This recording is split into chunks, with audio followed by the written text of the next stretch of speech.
Welcome back to the Free Mind Podcast, where we discuss philosophic and political ideas with adventurous disregard for intellectual trends. I'm Shiloh Brooks from the Benson Center for the Study of Western Civilization at the University of Colorado at Boulder. I'm joined today by Colleen Sheehan, professor of political science and director of graduate studies in the School of Civic and Economic Thought and Leadership at Arizona State University. Sheehan is author of books on James Madison and the Federalist Papers, and she's published articles on subjects ranging from the American founding to Jane Austen. She was visiting scholar in conservative thought and policy at the Benson Center in 2019, and she's a former professor at Villanova University. Our discussion today focuses on Jane Austen's novels, paying particular attention to Emma. We explore what makes Austen's character so enduring, the lessons Austen teaches about love in Emma, and what readers can learn from Austen's complex use of language and her penetrating psychological insight into human nature. We're joined in conversation by Betty Kilsdonk, Associate Director of the Benson Center and Jane Austen superfan. Colleen Sheehan, welcome to the Free Mind Podcast, and we have a special guest, the Associate Director of the Benson Center, Betty Kilsdonk, Jane Austen superfan. She's here with us today too. So it's going to be me and Betty and Colleen having a jam on Jane Austen. Welcome, you guys. Thank you, Shiloh. Thank you. Yeah. I want to start out by asking you a broader question about Austen. I think our order of business today will be to talk broadly about Austen as a literary, arguably, I think, philosophic figure, and then to talk in particular later on about Emma, which is one of her great books and one that I think the three of us very much enjoy. So I think I want to start out, Colleen, by just asking you this question. You know, Austen is one of these authors. I study Nietzsche. He's one of these authors too. There's a handful of authors in the Western tradition where when they get you, it's like a virus and you want to read everything that they've read. And there's not everybody's this way. I don't want to read everything Kant ever wrote. You know, I don't want to do that. But, you know, some people are this way with Plato. You know, some people are this way with Dostoevsky, Jane Austen, Nietzsche. They get under your skin. Austen is that way. So I wanted to start by asking you, what is it about Austen that's so attractive, so enduring? What is it about her that's like a virus that gets under your skin? Shiloh, that is a very interesting way to put it that I've never thought about it that way before. Nietzsche might be a disease, but I don't think Austen is. Yeah, I mean, there are people who just absolutely love Jane Austen, and I have to admit I'm probably one of them. What is it that's so special about Austen? I would say, first of all, she's really smart, and her smarts and her talents, her ability to write, to turn a phrase. But, you know, there are a lot of people that are smart and have the ability to turn a phrase. I mean, there's Shakespeare, there's Nietzsche, there's others, but we don't have societies. There's no Nietzscheites, as far as I know, society that gets together every year and dresses up like Nietzsche, as far as right. I'm aware of. I think with Austen, it's the combination of just how incredibly brilliant and insightful and witty and provocative she is. But also it's about what she cares about, what she writes about. She writes about what we care about, what matters to us. And it's the biggest questions, not just the big questions. It's the big question. What is it? How should we live our lives? She shows us, in a sense, without ever lecturing us. She never lectures us, but she shows us how we could become better people. And how that might lead us down a path to a happier life. And who doesn't care about that? Yeah, no, that's a nice way of putting it. And you indicate that, I mean, in a way, I think what you're saying is the questions that Austen is addressing are living questions. They don't ever die. And this seems true to me. If you could, let me ask you this. I mean, with respect to those questions, you mentioned, you know, she's posing the question in a way that's a great philosophic question about how we should live. There are other themes, it occurs to me in her writing, that are deeply philosophic. I have in mind, there's a certain kind of political theme in her writing, a kind of a reflection on the aristocracy. But even more than that, one of the greatest or deepest philosophic themes that seems to me to appear in Austen is eros, love. Austen is a master of eros. Arguably, perhaps on the same plane as many of the other great philosophers, Plato, Xenophon, philosophers of eros. How do you understand the role of love in Austen's writing? I mean, what is she exploring, and what's peculiar about her exploration of love? We need not tell people Jane Austen is the rare woman who is in the canon of the great books of the West. So my sense is that her perspective on this might be rich as a consequence. And do you have any sense for what she brings to the table on some of these deeper questions like that? Yeah. Because Austen does write about, of course, love in the sense of courtship and marriage, sort of romantic love. In fact, Alan Bloom wrote an interesting article on that he published as part of an anthology years ago, in which he thinks of Jane Austen as a romantic, sort of in the tradition of it wasn't a very long tradition then, but certainly starting with the Romanticism founded by Rousseau. And Austen does advocate not arranged marriages, but and not just based on class, but based on genuine feelings of love. But here's what's interesting: for Austen, love isn't remember Sense and Sensibility. That's what this is about, right? In a sense, it's no pun intended. In a sense, Marianne and Eleanor are showing us. Marianne represents romantic love, right? No holds barred. Forget any kind of practicality. If that's where your feelings bring you, then go in that direction. Whereas Eleanor says, well, there's, love isn't just a fancy. It's not just a feeling. It also has to do with something else. And there's a certain necessity to be prudent about some of these things. Well, that sounds kind of cold, where Marianne sounds, passionate and what it should be. So where does Jane Austen fall in that, right? Well, I don't think she falls on the side of Marianne, certainly, but she does fall on the side of Eleanor, but not the way I just phrased it. It's not a coldness on Eleanor's part.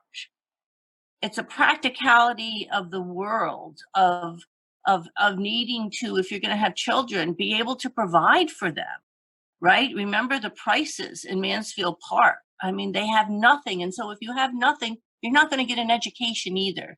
And you're not going to have the opportunities in the world to live a good life. So Austen is practical about these things. I think Bloom is wrong. She's not simply a romantic.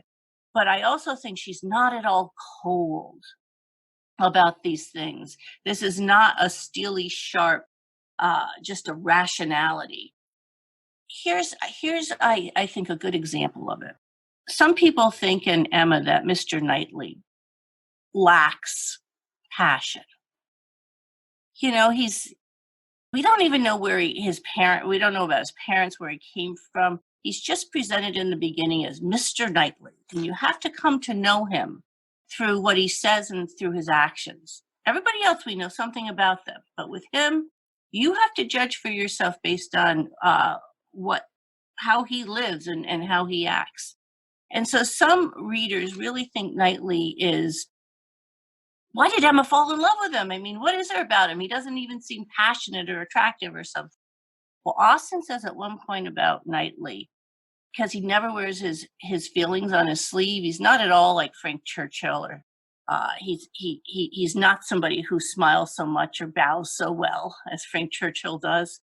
But she says you have to be careful that you don't misunderstand, because it's in that kind of character like Mr. Knightley where the feelings are most retentive. In other words, there's a depth to Knightley's feelings that you might miss if you don't pay attention to who he is. This is a classical gentleman of great souledness. But we live in a day and age where if somebody doesn't tell you that they're wonderful, you won't know they are. And that's one of the things that I really like about Austen that draws me to Jane Austen. For me, the core of her novels is this understanding of the psychology of people and the understanding that we cannot know everything about others. When we think we know about others is when she shows us over and over again that we are blind to the realities of situation. Just similar to Shakespeare to me, this really in-depth understanding of that people are complex and we can't know everything, even though we want to control everything in our world. We cannot do that. That's another theme, I think, with Jane Austen. Emma really wants to control her world, and the world is bigger than what she can control. She's blind over and over again. Every time she thinks she's got everything mastered, she does not. And to me, that is one of the real draws I have that takes me back to Jane Austen over and over again. I think that's really well said, Betty. That there's a certain teaching of humility, isn't there, about stepping back and really watching and others and listening to others, and not because Emma makes that mistake all the time. She knows it before she's even been introduced to it, right? But one other thing on this question of love and eros, Shiloh, think of the mistakes that some of the people make in the novels. For example, Elizabeth Bennet about Wickham. I mean, the name should have given it away, right, to begin with, that maybe there's something wrong with this fellow. But she really misunderstands Wickham and Darcy. And she has to come to learn that one had all the appearance of virtue and the other had all the reality of it. That was just the opposite of her first impressions, right? Or Emma with Mr. Elton and Mr. Martin. She totally gets it wrong in both of those cases. And so Austen is sort of teaching us both the humility about learning from what's before you and not jumping to conclusions. But she's also teaching us that love is not just necessarily what brings us instant pleasure or momentary pleasure. That love is something much more precious than that. There are things in life that don't deserve our love. There are things and people in life that don't deserve our love. And there are other things that are truly worth loving. And that's a very classical perspective, this idea that love has to do with that there are some things in life that are truly worth loving. Really, in a sense, for people like Plato and Aristotle, that lesson of coming to love what is worth loving is what it means to be human. Mm-hmm. That's a very, it seems to me, holistic way of putting it. And I think now we picked up the thread that is most interesting to me about her novels. And what I want to do is take Betty's remark about Jane Austen being a master of portraying psychological complexity, psychological nuance, combine it with your remarks about the complexity of her perspicacity on love, and talk now in a more focused way on about Emma. And we've been gesturing in that direction anyway. And let's talk about Emma, the character. And I have in mind the following thing. With respect to what Betty says, Emma is someone who suffers from, I think it's fairly obvious, a certain kind of what I'll call erotic self-deception. And that is to say, and the reason I bring this up is because I see this in other great literature in the Western tradition, and I think Austen may, in an inadvertent way, perhaps conscious way, be in conversation. But she claims in the novel, it's on several occasions, not to want to be married, and in a certain way, not to be interested in love. And yet her highest interest is precisely love, insofar as she envisions herself as a matchmaker.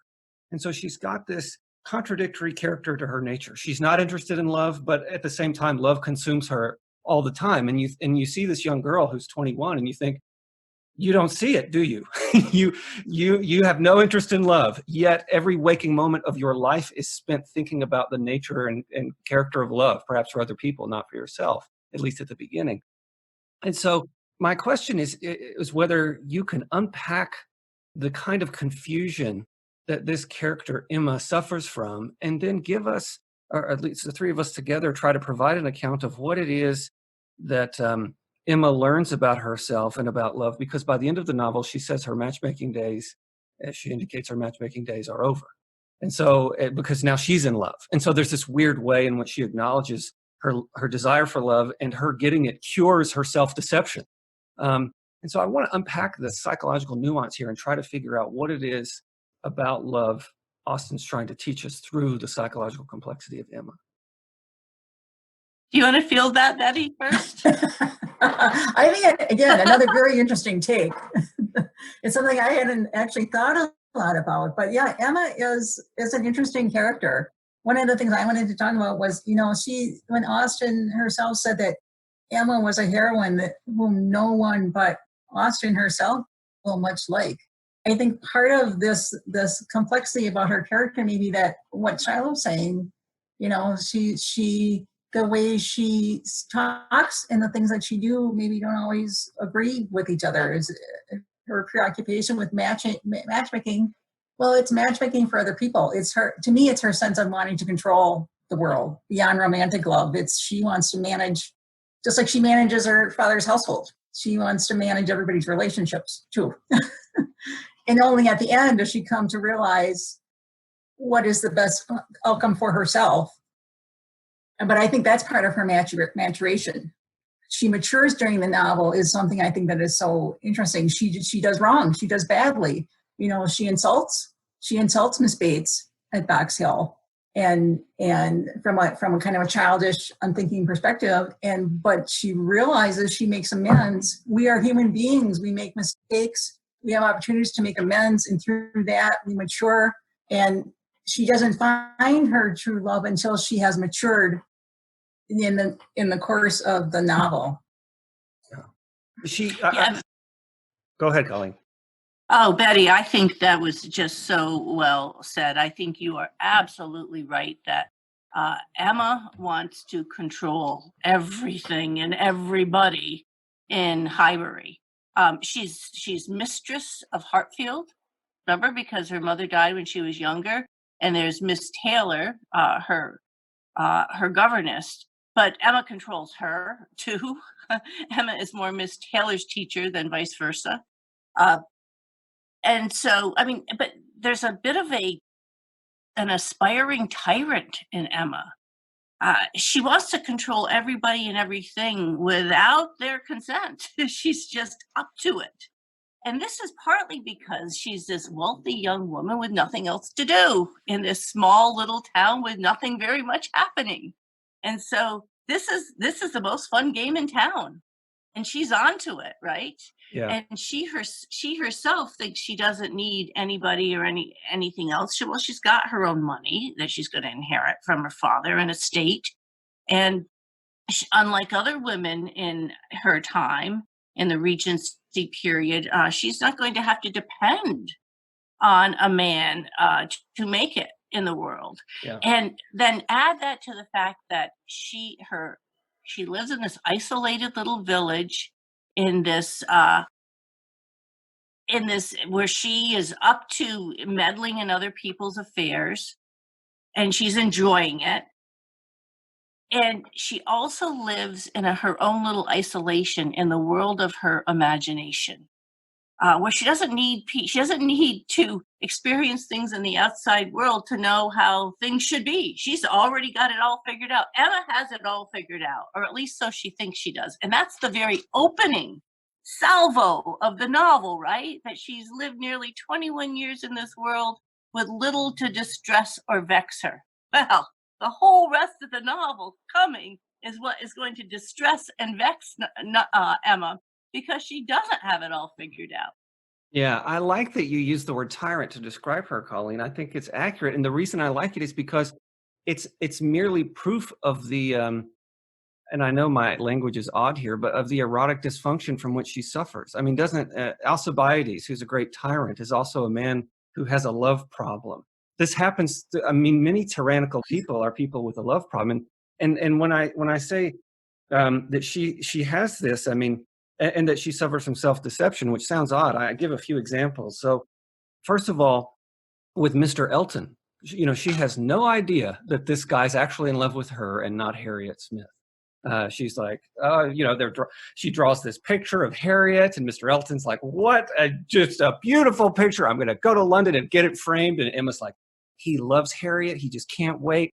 And it turns out Mr. Elton loves Emma. You know what I mean? And then she's got this thing for Frank Churchill where she thinks, oh, he's in love with me. And it turns out that's not the case at all. He's in love with Jane Fairfax. And then she gives Harriet the advice not to marry Mr. Martin, who she's very impressed with his letter. He writes her this proposal letter, and Emma takes the letter. It's like, let me see that letter. She expects it to be, this letter from this peasant. And Harriet's like, well, how was the letter? And Emma's like, this is a very good letter. You should still say no. You know what I mean? And then, of course, it ends up Harriet marries Mr. Martin and is just totally spellbound, by this man. And Mr. Knightley calls her out on this, so I think he's sort of on to this. And the other thing with respect to a certain kind of erotic difficulty that she suffers from is that she's such a good minister to the poor. She goes and she wants, in a certain sense, she wants them to love her. This is in a way tyrannical. And she goes and she makes their beds and she's very kind to them and she loves them. Yet when a poor person crosses her, Miss Bates, boy, she lets her have it. Like it's not, there's a certain kind of generosity that's missing when you're not in your place, kind of a thing. And so it seems to, and this is why she sort of regrets herself later as matchmaker. She's like, well, apparently I have no idea what I'm talking about. And so that's what's so interesting to me about what Austen's trying to do is she's portraying this classic type of this classic human type, which is love sick, love intoxicated, but deeply confused, and yet thinks that they know it all and that they're a master. You know what I mean? And this happens in other novels. I'm reminded of the first historical novel, Xenophon's Education of Cyrus, where Cyrus swears off love and he says, I'll never fall in love with anyone. And yet he doesn't see that he's taking over the entire world and he wants the whole world to fall in love with him. And at the end of that novel, he calls himself a great matchmaker. He says he's a great matchmaker. So this is what I have in mind with respect to what is it, that Austen's trying to teach us. I know this is very difficult. I don't know, but it's fascinating. Well, that is a very interesting comparison to Xenophon. And I think you might have an article there, Shiloh, I'd like to hear more about it. If Emma is love sick, with whom is she in love? Well, I think herself. Yeah. Right? Yeah. So which is what tyrants do, right? So, there's a lot of food there for thought. Let me just comment on, you express that so well, Emma wants Harriet to be in love with Mr. Elton, but Mr. Elton is really in love with Emma. Think of it this way. So Harriet, so Mr. Martin is in love with Harriet, who is actually, but not really, in love with Mr. Elton, who is not in love with Harriet, but in love with Emma. And, the list just keeps going on. Jane Fairfax and Frank Churchill and Mr. Knightley. Well, this novel is Austen deliberately based this novel on Shakespeare's Midsummer Night's Dream, where that's exactly what happens, right? It all gets mixed up with Lysander and Demetrius and Helena and Hermia, and one is in love with the other who's in love with somebody else who's in love with... Well, Shakespeare's having so much fun with this, and Austen takes that and applies it to this little world of Highbury. That is that love is blind, right? And it's almost like there's a Puck, a Cupid out there coordinating things, and it all goes wrong. Remember Shakespeare says the course of true love never did run smooth. And Austen writes in Emma, in the 9th chapter, she quotes that. She says, the course of true love never did run smooth. Well, the Hartfield edition of Shakespeare would have a long footnote on that passage, she says. Emma, the novel Emma, is a long footnote on that passage where everything has gone wrong with love. Everything is upside down and backwards and topsy-turvy. And Austen is having a heyday playing on that Shakespearean theme. Now, that's all fun. But is there some teaching in that? Well, there always is for Austen, right?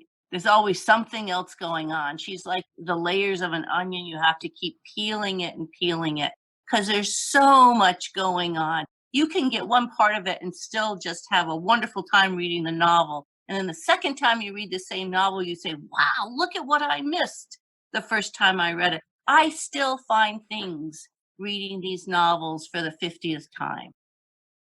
I wanted to ask you, Colleen, if you could talk a little bit about the riddles in Emma. When you're talking about the layers of the onion and all the different layers of complexity in the novel, I think part of those layers have to do with the wordplay. You know, there's a lot of wordplay, things that further the plot, they help illuminate character. Can you talk about what are your favorite riddles are in Emma and what the deeper meanings might be that those of us who are not alive during the Regency era when Jane wrote the book, things that we might not get just as a casual reader of the novel? Betty, there are so many. Where to start? Well, let me just mention a couple. What you mentioned earlier in our conversation on Box Hill when Emma really went after Miss Bates. She was cruel to Miss Bates. Her wittiness turned into, well, worse than buffoonery. I mean, it was mean-spiritedness, really. She just couldn't resist, and it was contempt. And Knightley calls her out there. Emma keeps saying throughout the novel, okay, all right, I've made a mistake. I'm going to get better. I've got this. I've got it figured out. I'm gonna morally repent. I'm going to change my wicked ways. And then she falls right back into it every time, you know? And we all kind of, I mean, it's not hard to understand that. At least I've done that many times in my life. I think I've figured it out, and I'm going to get better and learn from my errors. And then the next thing I know, I make a mistake again, right? It's part of life, learning. And Emma does this time and time and time again. And then at Box Hill, when she insults Miss Bates and Knightley calls her to task and he says, badly done, Emma, badly done indeed. She actually finally gets it. Now, this happens, and she's then in the carriage riding down Box Hill, and by the bottom of Box Hill, she is beside herself. She's in tears. Emma is in tears. I don't think Emma cries very much, by the way. She's in tears. She's finally properly humbled, such that she gets herself. She comes to know herself. Well, I took a trip to England a few years ago, and I wanted to go to Box Hill just to see it. And it's an amazing place. So you get there. There's really just this hill. And there's a little train sign for Box Hill. At the base of Box Hill, there's a little tiny hamlet. I mean, a small little tiny village. And so the train sign for Box Hill has also the name of the village on it, the hamlet. And it's Box Hill and West Humble. So it's at West Humble, at the base of Box Hill, that Emma finally is humbled. And it's sort of the turning point of the novel. Well, anybody who read the novel in Austen's time, or probably who lives around that area or has traveled there in England, gets it. They laugh. But for most of us, we didn't know that. And so she has that kind of wordplay all through this novel. Wordplay, and also she has charades and anagrams and riddles and conundrums and puns and double entendres, and it's all through, totally through this novel. She really gets the Prince Regent. Remember, the Prince Regent, she has to dedicate this novel to him, but she doesn't like him. She thinks he's a bad guy. He calls himself the first gentleman of Europe, and she thinks he's a philanderer, a gambler, an adulterer, a cheat. She doesn't like him, but she's got to dedicate it to him. You've got to know, with Austen's spiritedness and wit, which, by the way, Emma reflects that kind of spiritedness and incredible intelligence and energy, that Austen would not have stood for that. Somehow she would get the Prince Regent back. Well, she does. She does. She plays this game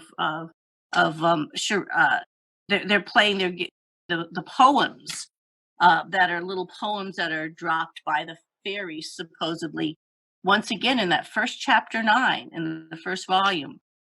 it just seems like it's Mr. Elton's little love poem supposedly to Harriet, though it's really to Emma. Well, the lines of that, if you play the kind of games that Austen has her characters play throughout the novel, that is anagrams and acrostics, and you do that with the little poems, that little poem that Elton drops, you find that there's an acrostic and an anagram in there that points to the Prince Regent. Remember, who is the Prince Regent? The son of King George III. He's going to be King George IV. But before he becomes King George IV, he is, like Prince Charles today, the Prince of Wales. And so she plays on that idea of the Prince of Wales, but spelling Wales, Whales, after a poem by Charles Lamb making fun of the Prince of Wales. So there's another example of how Austen plays games throughout the novel. One quick last thing. When they play the game of letters, and Frank Churchill is secretly communicating with his love Jane Fairfax, and he spells out Dixon, and he spells out blunder because he's given away something he shouldn't have given away. He writes out a third group of letters that get brushed away. Jane Fairfax brushes them away. No more. Well, Austen, of course, these novels live on. They're alive. And she tells her nieces and nephews afterwards, they want to know, what did he spell? So she tells them, he spelled pardon. Well, think of the very end of Midsummer Night's Dream. The very end of Midsummer Night's Dream, Puck looks to the audience and he asks for our pardon. Gentles, if you pardon, we will mend. Wow. Yeah. I mean, there's so much there with respect to these word games. I had never thought about this. This is fascinating. One thing when you were talking that occurred to me to ask is, you mentioned you had visited Box Hill and that you saw this little village with the word humble in its name. Can we say exactly what happens to Emma when she starts to cry? In other words, I'm confused about what it is. We wait the whole novel for that moment where she has this moment of self-enlightenment. What does she realize about herself? I suspect it's more than just, I'm mean. I was mean to Miss Bates. There's some piece of her character which disgusts her, which disturbs her, which she finally sees, and which I suspect Mr. Knightley has had a kind of, eye for perhaps some years and has been amused by, but perhaps also somewhat troubled by. What is this aspect of herself that she sees? What is this self-enlightenment moment of deep shame? What is she ashamed about? She's a different person after that. And why? See, Emma is not a vicious human being, which is why we can come to love her, just as Jane Austen loves her. Emma we learn early on in the novel that she's been given principles. She has been taught the right principles. Miss Taylor and her father, they've done an okay job with that. It's not that she doesn't know how she should live. It's just that she doesn't do it. And of course, this is not unusual, right? This is what moral education is about. It's both coming to know the right thing to do and then actually putting it into practice. Remember that line from Merchant of Venice: if to do were as easy as to know what were good to do, chapels had been churches and poor men's cottages princes' palaces. The brain can make laws for the blood, but a hot temper leaps over a cold decree, right? And this is Emma's challenge. She knows the right thing to do, but she's so strong-willed, and she's so sure of herself that she doesn't need any kind of correction or any kind of guidance, that she gets it wrong. And so that moment, she's actually finally learned that she's got to look outside of herself in terms of genuinely caring about others, that she's misunderstood, and that she needs to be a better person, not only for Miss Bates, but for her own happiness. Because you almost wonder at that moment, don't you, if that's the moment she realizes she's in love with Knightley. Yeah. Absolutely. Maybe I had never thought of that before. It was just this moment that I thought of that. This is what conversations can do when you're with other people, as opposed to just living alone in your own imagination, thinking about something.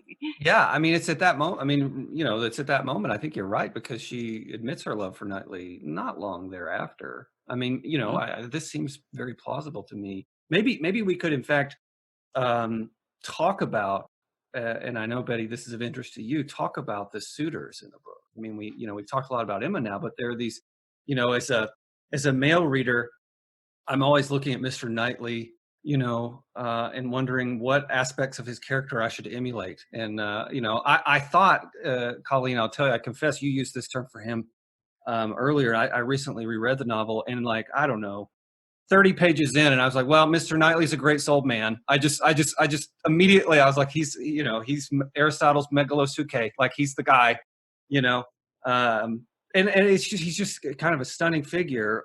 Whereas my wife very much likes Mr. Darcy more than Mr. Knightley, and I don't understand why. But perhaps we could discuss some of the gentlemen in Emma, and then compare later on some of these gentlemen to gentlemen in other novels, such as Mr. Darcy. But we've got Mr. Martin, Mr. Elton, Frank Churchill, and Mr. Knightley, and Emma's father, who are the main males in the novel. Betty posed a question earlier in a conversation that she and I had about true gentlemanliness. What does it mean to be a true gentleman, and who is a true gentleman? And so I'm curious what, Austen has this reflection on women and the kind of self-deception or erotic pitfalls of Emma. What is she trying to teach us with these men? Perhaps even about men, but even more generally a human question. But let's reflect on these guys. And you have to talk about the names of people in this conversation. Yeah, fair game. Knightley, Churchill. Yeah. The names mean something, I think, right? Just like Wickham. The names have something to do with insights into their character, perhaps. Yeah. Go ahead, Betty. What do you think? Well, I'm just thinking, Knightley is such a great name for that character, right? Yeah. He is Knightley. He is the guy that comes in. He comes into Emma's life, periodically throughout her life, and he's the shining character, right? You see very little flaw in Knightley as a character. And he lives in an abbey. Yeah, and he lives in an abbey. Exactly. Yeah, more wordplay, right? And he's, of course. Frank. But Martin, there's class comes into this as much as anything else too, as far as these characters, right? Who ends up with who? Martin is the name of the farmer. It's not Knightley, it's Martin. True. Yeah. And so talk about that a little bit more. Does the word Martin? I'm just saying that, like, Churchill comes from, something that's elegant, right? Or with grandeur, just like Knightley is. I think it's trying to say something about class. Yeah. I see. It's a common name. Yeah, a common name. Thank you. Exactly. Yeah. Frank, the one thing about Frank is he's not Frank. And Frank actually tries to be courtly, gallant, knightly. He smiles so much and bows so well. I mean, he's obsequious. He's like the courtesan. Whereas Knightley's not like that at all. Knightley doesn't want any deception or any surprises. He wants plainness, openness, candor, right? And so in a sense there, Knightley is Frank, and Frank is gallant or knightly, or at least attempts to be. So there's that going on. But there's that question of who is the true gentleman all throughout the novel, right? It starts out where Emma says about Mr. Martin, he's no gentleman, he's just a farmer. But of course she says Mr. Elton is a gentleman. And so what does Mr. Elton do later on in the novel to show that, in fact, she got this so wrong? Well, the way he treats Harriet at the Crown Inn ball is just despicable. He lies. And he's just a bad fellow. He's not a man of upstanding character, but it turns out in the end that literally poor Mr. Martin is an upstanding human being. And so Austen is showing us that the gentleman, the true gentleman, is someone of upstanding character, that it doesn't have to do with just title or money or class, right? It has to do with what it means to be someone in command of himself. And, well, as you just said, Shiloh, the magnanimous man. Mm. That's what the gentleman is.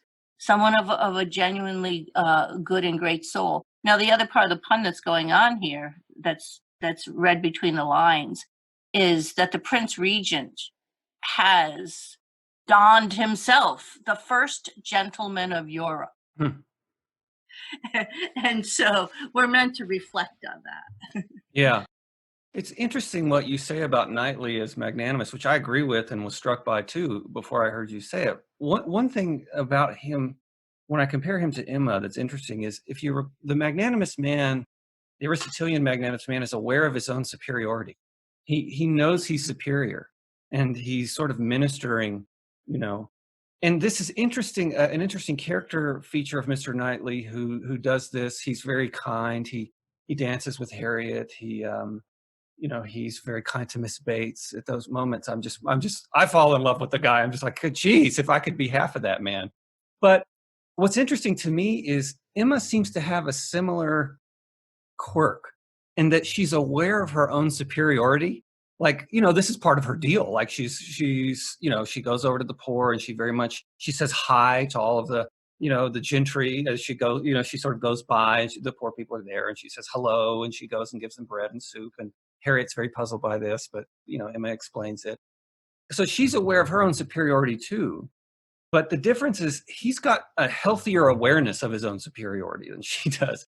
Because my sense is that she's sort of lording it over. I think she gets pleasure from being higher, a kind of perverse pleasure from being higher. And when Knightley criticizes her for telling Harriet not to marry Mr. Martin, he says, "You don't know what's good for her. No one knows who her parents are. She's destined to be an old maid. He's a gentleman, a farmer. I know him. He's on my land. You're insane. This is and he's very, he criticizes Emma for mistaking the order of rank, and he says in a way that is harmful to Harriet. And so he sort of says, you need to understand what these people need, and these kinds of things. And at the same time, he later in the novel, he sort of criticizes her for lording her superiority over Miss Bates. They're poor. Why did you say these things to her? These kinds of things. And so he's got a healthier awareness of his superiority than she does. And it's interesting because what I suspect may happen is when you mentioned the moment when she cries and she's humbled, maybe she comes around to his way of thinking about herself. You see what I mean? I mean, maybe she comes around to his view of the kind of nobility of superiority, not this sort of resentful kind of, look how much better we are than you, and these sorts of things. And so she, in a way, becomes a gentleman, a gentle lady, in my view, in a higher way. I don't know what you make of that, but it's interesting. I think you're right. Shiloh. I mean, Emma is a snob. Yeah, Emma's a snob. Yeah. And she just gets the idea of rank wrong, basing it on just on class and money and estates and so on. She doesn't want to intermingle with the coals, but you can't stand to be left out. Yeah. Whereas there's Jane Fairfax who has nothing to her name, Right. and she's a woman of genuine elegance and abilities and talents and character. But still, here's interesting. Still, Knightley falls in love with Emma and not with Jane Fairfax. Why do you think that's so, Betty and Shiloh? Because really, Jane Fairfax seems to be the genuinely superior character, and she's also beautiful. She's as beautiful, if not more beautiful, probably than Emma. Before we answer the question, can you give an account of Jane Fairfax's superiority? Like by what measures is she a superior woman? Well, I have the impression, and of course she's not outlined for us to the extent that Emma is, but she is called in the novel the other heroine. Mm-hmm. This is interesting. Austen makes it clear that she's also a heroine. she is absolutely beautiful. She's composed. She's elegant. She can play the pianoforte like no one in Highbury. She's she's a gentle soul. I mean, she seems to me, well, she's much more than Frank Churchill deserves. Remember at the end when he wins her heart, he is called the child of good fortune, which you Yeah. might remember that Shiloh in Oedipus is called the child of fortune. Frank Churchill is called the child of good fortune. So it seems to me Jane Fairfax just has it all. She has it all going for her. Nature and nurture both have Mhm. made her quite a woman. Right. I mean, from the point of view of a male, the only thing I can say for Emma versus Jane Fairfax is Jane Fairfax strikes me as somewhat bloodless, whereas Emma is full of vitality. I mean, she's a firecracker, and I can see Mr. Knightley. I mean, there's something to that. She's a vital, vital woman who's willing to be wrong, who's willing to make mistakes. And I suspect that Emma is I mean, now I'm suspecting about odd things, but is a more passionate lover for it. Like she's just going to be a lover of deep passion for him. And he's such a even-keeled, Stillwater man that it's kind of a funny coupling because Emma's not. I mean, she's not even-keeled, calm lake disposition. In my sense is that there's something in him which likes that about her and likes the fact that he sort of brought her around to his sort of gentility, but knows that she'll keep a little bit of that fire in her soul. Whereas Jane Fairfax is polished, and beautiful, but that's not. Yeah. I don't know. That's not the That's whole very package. interesting, that male perspective. It's not the isn't whole it, Debbie? package. Yeah.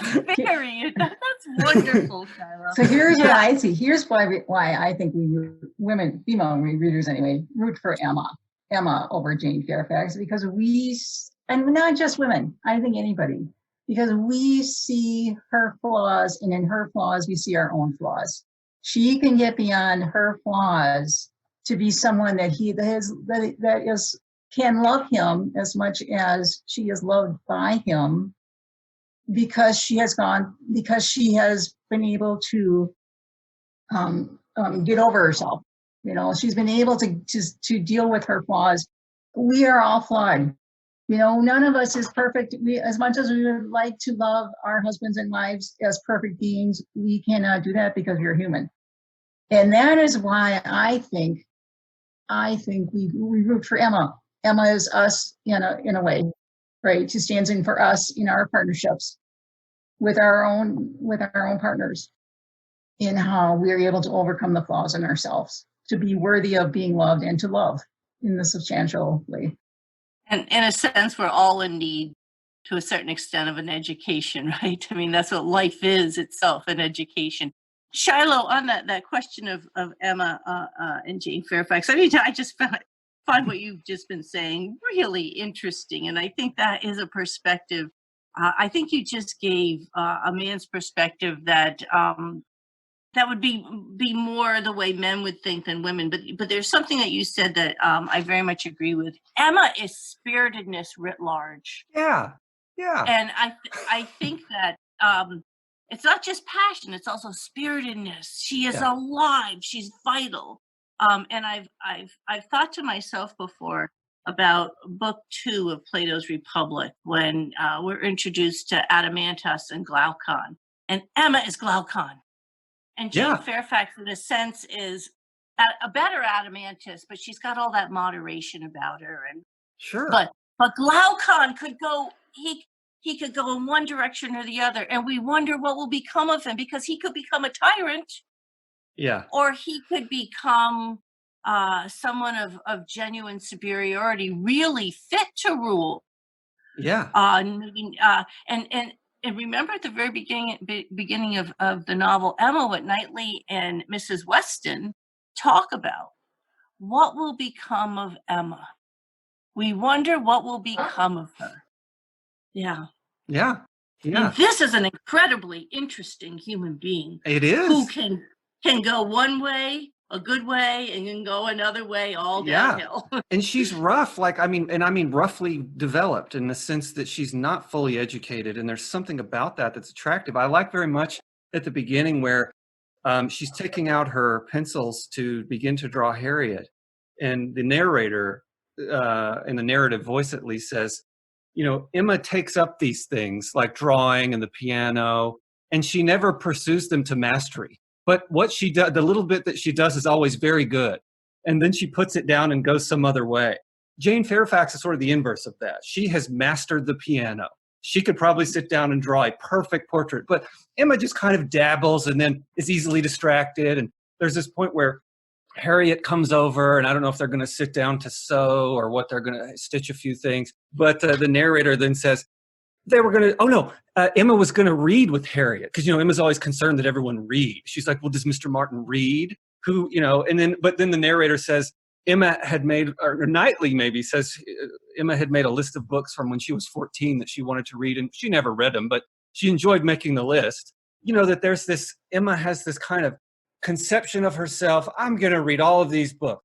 I'm going to draw. And then she never does it, and there's this, I suspect because there's this other thing, this vitality, this when she's going to read with Harriet and the narrator says, but they just found it more interesting to chat. They ended up not reading. This is, on the one hand. And you like this, Shiloh. Well, yeah, it's a sort of knock against Emma, but it's over and against Jane Fairfax, who's known as this polished person. And I think that for Knightley, there's something rough-hewn about Emma. He's known her his whole life. They're friends, and they become something dearer. And he's endeared to this. And what I guess maybe to go back to what you said about Glaucon, like Glaucon, and perhaps less like Adeimantus, I think this is the point of view of Plato. Glaucon is educable by Socrates. He's probably the most educable man there in the room at the time. That's some say he's the most intelligent. That might be Polemarchus or, of course, Socrates himself. But Glaucon is known for the eagerness of his questioning. There's something about Emma that is this way. She's deeply curious, and I think this is a kind of indication of. So maybe Knightley likes this about her. I do. So the things that you were saying about Emma, her vitality, and also her desire to master the arts, and yet her inability to really follow through. Those are things that remind me of Elizabeth Bennet in her character, right? Aren't those similar traits? Elizabeth is, she says, if I would take the trouble to practice, I'd be better at playing piano, and there's a lot in Pride and Prejudice about how vital her vitality and her physicality and all that kind of stuff. It seems to me that's a little similar. Versus her sister Jane Bennet. Yes, exactly. Who's versus her sister Jane. Beautiful and has her own accomplishments, but there's something about Elizabeth Bennet that's not as beautiful, but more attractive to Darcy. And how interesting that Jane is the same name. The character, the Jane character, has similar characteristics in both novels. And so like Elizabeth Bennet, had she practiced more, she would have been more proficient, as opposed to Lady Catherine de Bourgh. Remember what she said? I should have been a great proficient had I ever learned. It's odd you say this because I wonder, I know that the character is named Jane and that this is Jane's first name and these kinds of things, but I like to think about the natures of the sorts of people from whom these great works spawn. So if you think about the man Dostoevsky must have been to write The Brothers Karamazov, what kind of artist are you that can come out of your mind? Or with Jane Austen, Pride and Prejudice, Emma, Sense and Sensibility, what kind of human type are you? Because that's not me. Like, this kind of thing cannot come out of me. There's a real order of rank here, and these people have talents that, Shakespeare, world historical talent. With Jane Austen, I wonder, what kind of nature was she, and are these women, Emma, Elizabeth, who are in a way rough-hewn, vital women? I would think that Jane Austen would have had to have been that way, sort of deeply curious, a bit unpolished. It's weird for a woman to be a novelist. She's clearly very learned. As Colleen has pointed out, she's criticizing high politics, like she's throwing grenades. Like, this is not. And so I wonder if she's not, in a certain sense, this type of woman, herself. I don't know what you make of that, but it would seem to me that she would have to be in order to write these beautiful works. She's not a pushover. She's not just pretty and playing the piano. Yeah, not at all. I mean, Jane Austen was, in my view, a prodigy. Jane Yeah. Austen is the rarest of the rare. Yeah. It's hard to find a comparison. What the talents and character that this woman had, which isn't to say that she was a woman of perfect virtue. I think Sure. she might have been tempted to make that joke at Box Hill. It would have crossed her mind. That's what I mean. Though she wouldn't have said it. Because the thing Exactly. about the joke at Box Hill is it's true about It is Miss true. Bates. It is true. Yeah. So, I think of Jane Austen as the rarest of the rare. She is. I don't think she was well educated, right? She was not well educated. Her father was, I think, he was the rector of a parish, their local parish. She's from Hampshire, a small place. Yeah. Self-educated. Not formally well educated, but her father had an extensive library. And remember, I mean, he might not be of the upper crust, but he's a clergyman, and they are part of the educated class. And her brothers received, good formal education. You have to think of someone like Jane Austen, who said things like, made the, comparison between dull elves and sharp elves. That she wasn't rummaging around her father's library and finding all the food for thought. Well, actually, in Pride and Prejudice, when Lady Catherine de Bourgh grills Elizabeth Bennet, about her education, where did you get your education? Who taught you? Did you go to London and study with the masters? Did your mother teach you? And, poor Elizabeth Bennet says, well, no. And did you have a governess? And Elizabeth Bennet said, no governess. No, certainly Mrs. Bennet didn't teach them. But Elizabeth Bennet says, I had all the masters that were necessary. Now, what does she mean? She meant she had books. Yeah. That's Jane Austen's own response to her about her own education, I think. Yeah, it's extraordinary and very beautiful.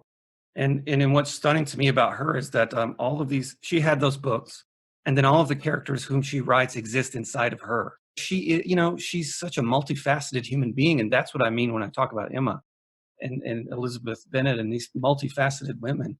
All of these characters in this book are pieces of Jane Austen's own psyche, and they're, and so the complexity, her psychological complexity, must know no bounds. We have to wind down. And so what I want to do is give Colleen the last word. But I want to ask you, Colleen, I ask this at the end of every podcast, or at least the ones that are on specific figures.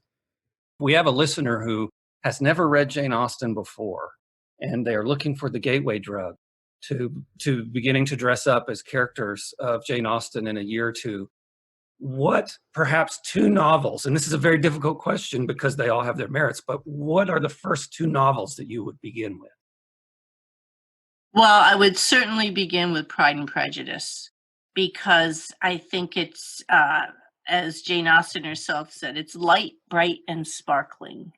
And to evoke Plato again, if there's such a thing as goodness, sometimes the way we have to be brought to that is through pleasure. The head is sometimes led by the heart.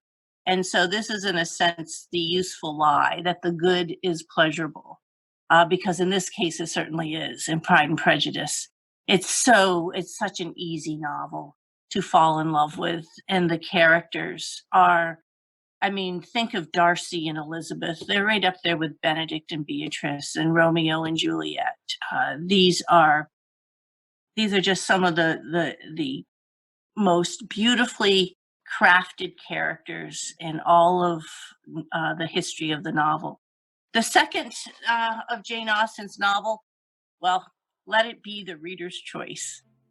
All are fair game after that. Fair enough. So start with Pride and Prejudice, everybody. Well, look, thank you, Colleen, and thank you, Betty. This has been a real pleasure. Thank you guys so much. Thank you, Shiloh and Betty. Thanks very much. Thank you. The Free Mind Podcast is produced by the Benson Center for the Study of Western Civilization at the University of Colorado at Boulder. You can email us feedback at freemind@colorado.edu or visit us online at colorado.edu